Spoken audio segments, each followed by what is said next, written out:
পয়লা বৈশাখের দিন মেয়ের শরীরটা খুব একটা ভালো ছিল না বলে আমি আর ওই ছোট বোন মিলে বেরিয়ে পড়েছি কারখানার উদ্দেশ্যে। প্রচণ্ড রোদ ছিল বলে ছাতাই সম্বল।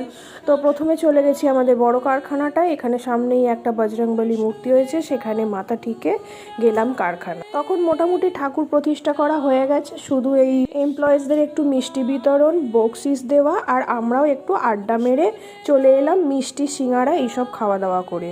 আরও সব তাড়াহুড়ো করছিল, দেশে তো এক ফিরবে, তার উপর আমরাও আবার ছোট কারখানায় যাব বলে। অনেকটা বেলা আর গরমে আর বেশি ভালো লাগছিল না।